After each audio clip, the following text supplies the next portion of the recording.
YouTube, how we doing? PPS here, YouTube play of the day. We got one spot today. I have passed the prop here in about 45 minutes. We're rolling at 9 my time here, 10 Eastern. So coming at you guys, one play. Obviously, I'll have a play over there as well. Might even have an article out. I had to kind of figure out how our day's going to go with how much baseball we have throughout the day. So got to get that work done early. As always, if you could hit that like button, subscribe to the channel if you haven't already. Appreciate it. Also, want to hype you guys up a little bit here. All you guys who, I know we went on a mini cold streak. We saw our first red number going into a show in a very long time outside, college basketball, NBA, all profitable. 176 views on it. Not our highest, but you guys have showed out. I appreciate you guys for tuning in, even when we went on a mini cold streak and went to the red. Because we end up going crazy right there. We end up going Braves, alternate total over 6.5 cashes. Glass now puts on an absolute clinic. That one smashes there. Alex Wood, no win. He goes 4 innings. Bassett is an absolute savage. 90 pitches. First and second base pretty much just tells the coach, hey, sit the hell down, bro. I'm throwing this. Goes out for the next inning. That's how big a savage this man is. Shout out Chris Bassett. You're a dog, man. And we cashed 2.8 units on our long shot, throw a half unit on Acuna, 2 hits, Yelich RBI, plus 560, end up cashing that one as well. And honestly, it wasn't even that hard. Acuna ended up getting it in two hits in 5 innings, I think it was. And Yelich gets it in the third. So pretty fun day. Moves us from that minus 0.55 to 4.26 units profit.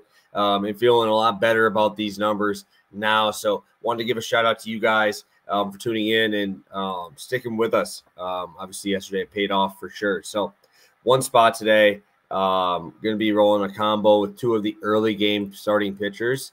And it's going to be Yusei Kikuchi and Bobby Miller here in this spot. Kikuchi 5Ks. Let's go there first. Great matchup against Seattle. Seattle doesn't hit that well against lefties. They really don't hit anybody well at this point.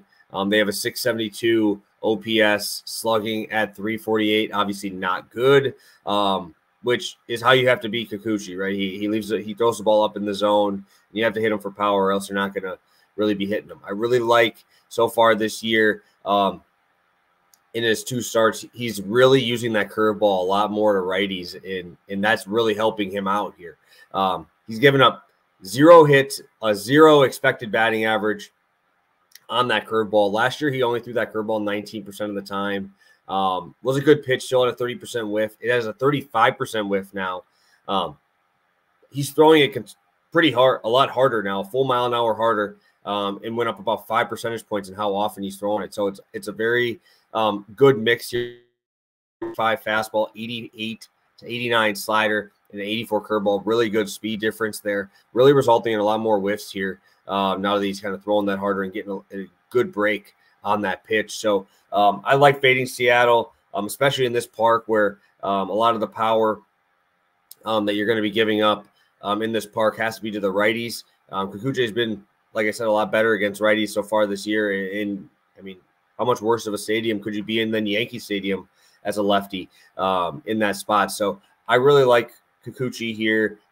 There's really no one on that side, maybe outside of Julio, where you really have to be super worried. Canzone is good, good left-handed hitter, and Polanco in the middle of that lineup. But I haven't seen anything here that makes me want to go away from fading these guys.